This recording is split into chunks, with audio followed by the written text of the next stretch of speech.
Hi, this is Haruka, the developer of Battlegrounds RPG Edition, and I've put this video tutorial together to show you one of the new features in version 109 of the software, dice macros. Dice macros are accessed from the Battlegrounds menu. You'll find it right under the dice roller, and here you would normally see a list of dice macros if you had some pre-configured, but I don't have any yet, so let's just make a new one. And this is the dice macro configuration panel. It looks a little bit intimidating at first because there's a lot of controls and settings on there, but you get used to it pretty fast and it gives you a lot of power and flexibility to do what you want. Okay, let's start at the top. Here you can see the different dice types. There's a few new dice types supported, which is D2, D3, and the Fudge dice. And actually, well, you can choose many different colors now. There's the blue that we're familiar with already. The blue one actually has an additional die type, which is a DX. That lets you define any sided dice range. We'll get into that later. So you can see some of the different dice colors.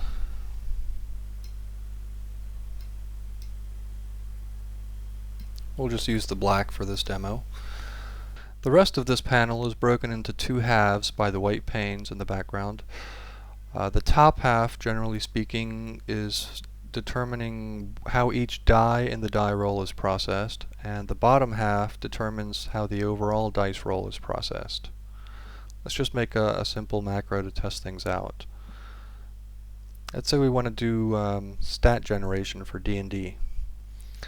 We'll name the macro. You generally want to use a nice descriptive name so people can see why you're rolling. And we're going to use the method of rolling 4d6 and drop the lowest die. So I'm going to click on the d6 and up comes this pop-up. You can select up to 30 dice per dice macro. Here we just need 4. And you can see the 4 appears here in red. And let's not forget, we want to discard the lowest die. Simple as that for this particular macro. We don't need to set up anything else. So let's click on the roll button and see what we get for our strength. Not bad, a 15. Shows you the total down here, so you don't have to add up the dice if you don't want to. And it shows you that the dice rolled were 2, 6, 5, and 4, and the 2 was dropped because it was the lowest die. By the way, you can animate the dice rolls, which is kind of fun. Let's roll intelligence. Here we got a 16.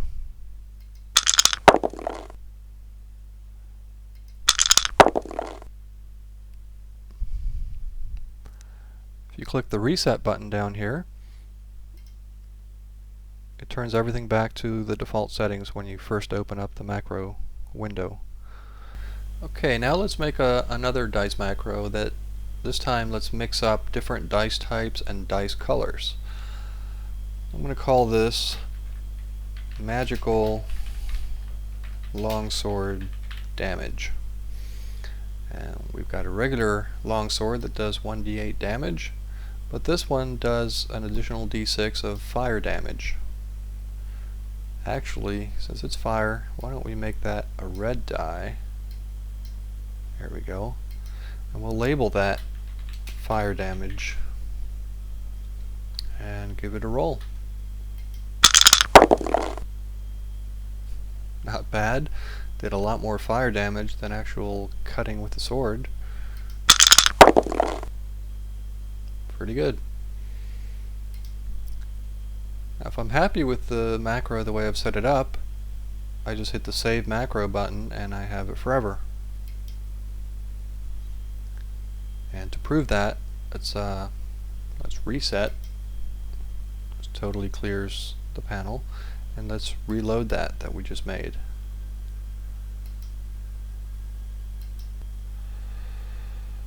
And there it is again, all ready to roll. Now let's try rolling a lot of dice at once. Let's roll 30d6. That's the name of our macro. And we're going to add a +2 to each die.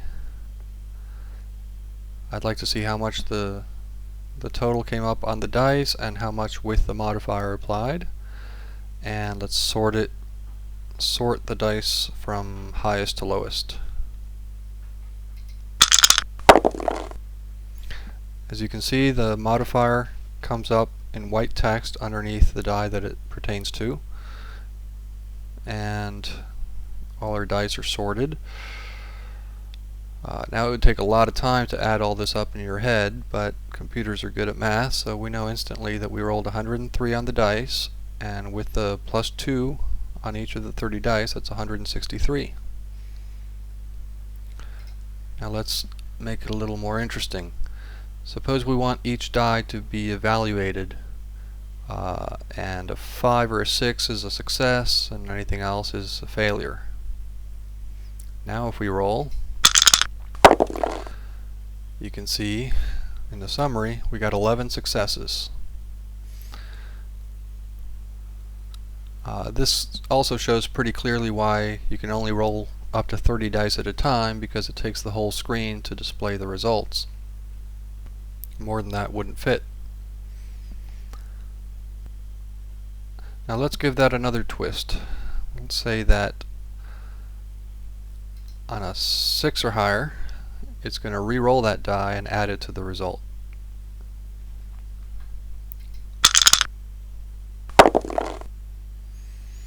So as you can see, all the 6s have a re-roll value underneath in yellow text. And in this case, I didn't roll any additional 6s, otherwise it would have continued adding more re-roll values. Let's try again and see if we get lucky. Yeah. See, this time this die rolled a 6, and then the re-roll was a 6, and got yet another 6, and then ended up on a 1. So that's a big bonus to the die roll.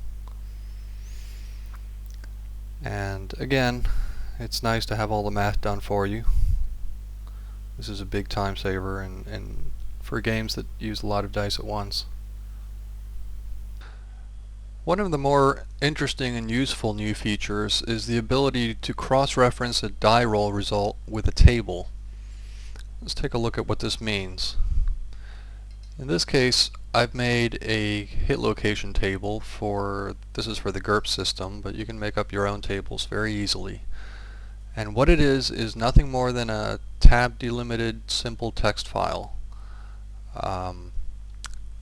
What you do is you specify a number or range of numbers, then press tab, and then type in the result. Do this for every possible die result. In this case, this is the GURPS hit location table, which can be a 3 to 18. It's a 3d6 roll. So I've specified all the possible results. In the Battlegrounds folder, there's a Dice Macros folder, and inside that is a Reference Tables folder. Place your table in Reference Tables. So now the file appears as a possible table to use. Let's do an example. Hit location roll, 3d6, and I'm going to look up the results on this table. Let's give it a try. Roll of 7 hits the right leg. A 10 hits the torso. 15 hits the hand. Well, you get the idea. So that's a pretty neat way to add custom tables. Unfortunately, due to copyright reasons, I can't provide these tables for you, so you're going to have to type them up yourself. But once you do it, it'll be very useful and it'll really speed up your games later on. Now, I really like this macro, so I'd like to save it for future use. All you do is hit the Save Macro button down here, and it's saved. You can now access it right here. Here's the one I just saved. Here's one I saved earlier. To activate it, just select it and roll it. Good hit. The other way to use macros is to attach them directly to a unit. Let's say here I've got my ranger. I want to give him a macro, and we'll make this to hit. Suppose we're playing D&D.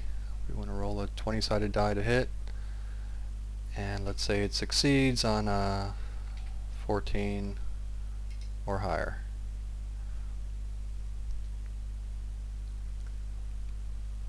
If you want, you can show the margin of success or failure, and let's test it. Ooh, sorry, I cannot be held responsible for crappy rolling. But you can see here it tells you how much you failed by or how much you succeeded by and what the target number was.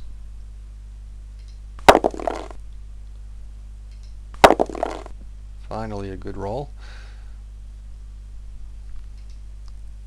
So once you're happy with it, click on Save Macro. Let's close out of this. You can see that the macro is attached to the figure because that's where we opened the dice macro panel from. If we'd opened it from here, it would just be a global macro not attached to anything. But since we opened it from here, it's going to be attached. You can also clear all his macros if you want. So if you just spend a few minutes setting up the macros for each of your player characters, it'll really make your games fly. You could have to hit, damage rolls, saving throws, all that stuff in there. The DM could have wandering monsters as a global macro, or he could attach that to a hidden object so it's accessible anytime. Lots of uses. Another thing you can do is specify criticals, critical successes, critical failures. Let's say I will crit on a 19 or higher if we're playing D&D, and maybe critically fail on a 1 or lower.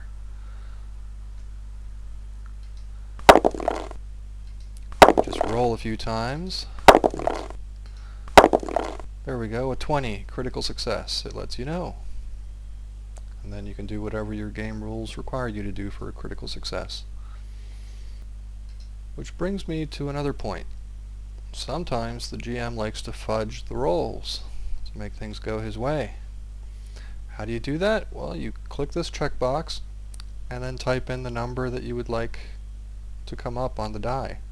Let's say I want someone to critically fail. I'll type a 1.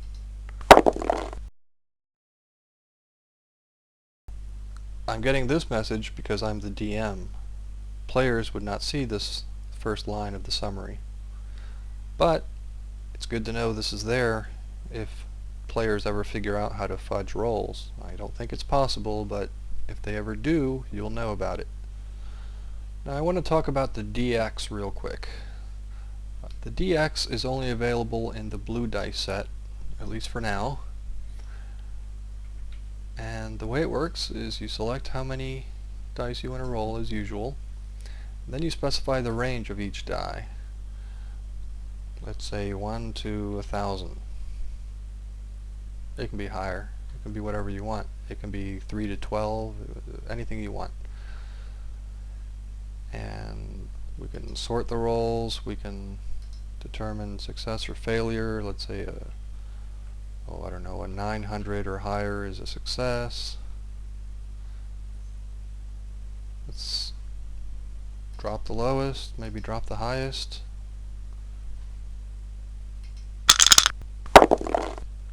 Okay, we got a couple of successes. Always nice to have this math done for you, because adding all this up in your head would take a long time. Now I'd like to tell you how the dice plugin format works.